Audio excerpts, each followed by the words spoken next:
ओम गुरुर्ब्रह्मा गुरुर्विष्णु गुरुर्देवो महेश्वर गुरुर् साक्षात् परब्रह्म तस्मै श्री गुरुवे नमः। नमस्कार, मैं नवीन कुमार आप सभी तमाम विद्यार्थियों का अपने चैनल स्टूडेंट टू पर हार्दिक स्वागत करता हूं, हार्दिक अभिनंदन करता हूं। आज संस्कृत के ये तीसरे पार्ट वीडियो में आप सभी का स्वागत है। मैं पहला पार्ट पढ़ा रहा था संस्कृत कक्षा 10 की, जिसमें से पहले वीडियो में और दूसरे वीडियो में मैं कक्षा 1 के सभी प्रश्न उत्तर और भावार्थ को मैं समझा दिया हूं। आज जो है वो पार्ट 3 में मैं आप लोग को वादा किया था कि इससे संबंधित किताब से में जो प्रश्नोत्तरी नहीं है उस भावार्थ या उसके पढ़ने के बाद जो सारांश निकलती है उस सारांश के आधार पर कुछ हिंदी में क्वेश्चन पूछे जाते हैं बिहार बोर्ड के एक नए पैटर्न के अनुसार। तो उस पैटर्न में क्या क्या सवाल बन सकते हैं इस चैप्टर से, उसमें सवाल के बारे में चर्चा करूंगा। सबसे पहला सवाल जो अगर बनेगा उस सवाल का नाम है मंगलम पाठ का परिचय दें। अलग अलग वर्डों में लिख सकता है, कहता है मंगलम पाठ का परिचय 5 वाक्यों में दें, मंगलम पाठ के आधार पर बताए कि सत्य का स्वरूप क्या है। इन सभी चीज़ों तरह संबंधी बनाए। तो सबसे पहला क्वेश्चन जो आपके सामने एनालाइजेशन होगा वो कि मंगलम पाठ का परिचय दे, मंगलम पाठ को समझावें, मंगलम पाठ को 5 वाक्यों में वर्णित करें। क्योंकि एग्जाम में ज़्यादा क्वेश्चन ये 2 मार्क्स के होने हैं या 3 मार्क्स के होने हैं। तो 3 मार्क्स के क्वेश्चन में अगर 5 वाक्यों में बोला तो एक्सटेंसिव है, बहुत ज़्यादा है। अब उसको हम लिखें कैसे, उस चीज़ को समझिए। जैसा कि आप सभी को पता है कि मंगलम पाठ में 4 मंत्र संकलित है, जिसमें से एक जो क्रमशः ईशावास्य से लिया गया है, एक कंठ से, मुंडक से तथा श्वेतवस्त्राकर से लिया गया है। ये मंगलाचरण के रूप में पठनीय है। मतलब ये मंगलाचरण के रूप में मतलब इसको पढ़ने से, इसको समझने से आपका आचरण जो होगा वो अच्छा हो जाएगा। इसको बोलते हैं मंगल आचरण के रूप में पठनीय है। इन्हें पढ़ने से परम सत्ता, परम श्रद्धा उत्पन्न होती है। यानी जब आप इसको पढ़िएगा तो आपके अंदर क्या है, श्रद्धा उत्पन्न होगा। आप सोचने पे मजबूर हो जाइए कि हमें क्या करना चाहिए, क्या नहीं करना चाहिए। तो इससे परम श्रद्धा भी उत्पन्न होती है, ये आप सभी को समझना चाहिए। आगे कहता है सत्य के अन्वेषण की प्रवृत्ति होती है तथा आध्यात्मिक खोज की उत्सुकता होती है। उपनिषद ग्रंथ विभिन्न वेदों से समृद्ध है। विभिन्न वेदों से समृद्ध उपनिषद जो है, यह उपनिषद से लेकर के यहाँ पे आपको श्लोक रखा गया है। तो मंगलम पाठ का परिचय इस प्रकार दे सकते हैं। बोलेंगे क्या, मंगलम पाठ में 4 मंत्र संकलित है।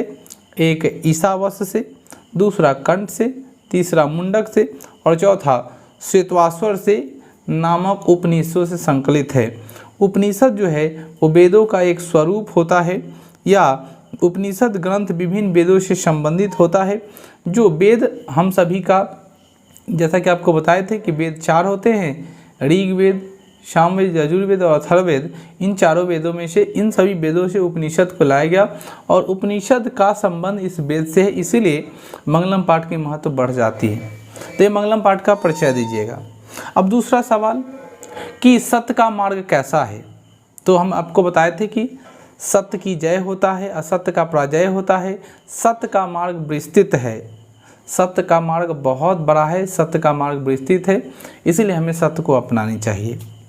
अगला सवाल है महान लोग संसार रूपी सागर को कैसे पार करते हैं। महान लोग संसार रूपी सागर को कैसे पार करते हैं, इसका जवाब देंगे। महान लोग अपने को अज्ञानी, ऐसे जानना चाहिए कि प्रत्येक जो अच्छे पुरुष हैं, विद्वान पुरुष है, वो हमेशा अपने आप को अज्ञान समझते हैं। मूर्ख आदमी अपने आप को तेज समझता है और थोड़े से ज्ञान पे इठलाने लगता है। इसलिए हमें हमेशा अज्ञानी समझना चाहिए। हम अपने आप को हमेशा अज्ञानी समझ के कुछ ना कुछ सीखते रहना चाहिए, क्योंकि जब तक जीवन है तब तक आदमी को सीखने की चेष्टा करनी चाहिए। तो सवाल पूछा है कि महान लोग संसार रूपी सागर को कैसे पार करते हैं। तो जवाब देंगे महान लोग संसार रूपी सागर को पार करने के लिए, महान लोग संसार रूपी सागर को पार करने के लिए नहीं, अपने आप को अज्ञानी समझते हैं तथा विद्वान को ज्ञानी समझकर संसार रूपी सागर से पार कर जाते हैं। मतलब जो अच्छे आचरण वाले लोग होते हैं, महान आत्मा वाले लोग होते हैं, वो अपने आप को मूर्ख समझते हुए विद्वान को ज्ञानी मानकर उनसे ज्ञान कहकर ये जो महान लोग जो है संसार रूपी सागर को आसानी से पार कर, अर्थात इसको अगर हम एक लाइन में समझना चाहें तो कह सकते हैं कि महान व्यक्ति अपने नाम को छोड़कर उस दिव्यश्रेष्ठ ब्रह्म स्वरूप को प्राप्त कर लेता है जो उसकी अज्ञानता से संबंधित होता है। मतलब वो अपने आप को अज्ञान समझते ज्ञान का इकट्ठा कर लिया, और इतना ज़्यादा ना ज्ञान वो इकट्ठा कर लिया कि लोग अब उसको विद्वान मानने लगे। ये पूजनीय की स्ट्रेंथ है। तो ये पहला जो चैप्टर है वो चैप्टर बहुत छोटा है, लेकिन इसलिए इससे ज़्यादा क्वेश्चन एनालाइजेशन नहीं होते, ज़्यादा आपसे श्लोक का भावार्थ पूछेगा। इसके बाद अगर क्वेश्चन एनालाइजेशन होते हैं तो एक आध क्वेश्चन ऐसे कि समुद्र कहाँ गिरकर अपनी नदियाँ कहाँ गिरकर अपने नाम को अस्तित्व को ख़त्म कर लेती है, तो कहाँ समुद्र में गिरकर अपना नाम अस्तित्व को ख़त्म कर लेती है। उसी प्रकार साधारण आदमी भी नहीं, अब विद्वानता हासिल करके विद्वान नाम का अपने साधारण नाम को छोड़कर एक विशेष नाम को प्रकट कर लेते हैं। इस प्रकार प्रथम चैप्टर से जितने संबंधित हिंदी में क्वेश्चन हो सकते थे वो मैंने कर दिया। इससे ज़्यादा हिंदी में क्वेश्चन कुछ नहीं हो सकता। मेरे बात को अगर अच्छे से समझें तो इस चीज़ को लिखना। मैं 2 क्वेश्चन इंपॉर्टेंट इसमें कहता हूँ। एक मंगलम पाठ का परिचय देना, क्वेश्चन रहेगा मंगलम पाठ का परिचय दे, क्वेश्चन रहेगा मंगलम पाठ का 5 वाक्य में परिचय दे, या मंगलम पाठ के आधार पर बताइए कि सत्य का स्वरूप क्या है। ये तीनों लगभग एक ही क्वेश्चन है, आप इसको अच्छे से समझा सकते हैं।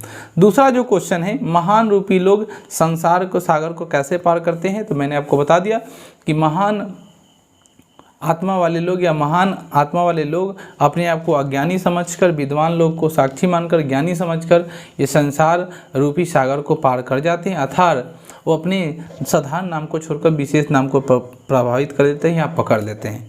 ये चीज़ था, और इसके बाद ये कंप्लीट हो जाता है। ये लास्ट एक क्वेश्चन है कि मंगलम पाठ के आधार पर कि सत्य का स्वरूप क्या है, तो मैं बताएं मंगलम पाठ के आधार पर सत्य का मुख्य स्वरूप यही है कि सत्य का जय होता है, सत्य का पराजय होता है, और सत्य का मार्ग विस्तृत है। बृहद आत्मा वाले, अच्छे आत्मा वाले लोग क्या करते हैं, इस सत्य के अपने अंदर ग्रहण करते हैं और इस संसार रूपी सागर को आसानी से पार करते हैं, जीवन बड़ी सुख में बिताते हैं। उम्मीद करते हैं कि आपको ये मेरी वीडियो बहुत हेल्पफुल रहा होगा और आप मेरे बातों को अच्छे से समझ पाए। मिलते हैं नेक्स्ट वीडियो में। अब आप सभी को पाटलिपुत्र वैभव पार्ट नंबर 2 के प्रश्न उत्तर पहले पढ़ाया जाएगा, फिर प्रश्न उत्तर आप सभी को मैं करा दूंगा जिस तरह मैं प्रथम पाठ का कराया हूँ। तब तक के लिए धन्यवाद। जय हिंद, जय भारत, जय स्टूडेंटपुर। Thank you.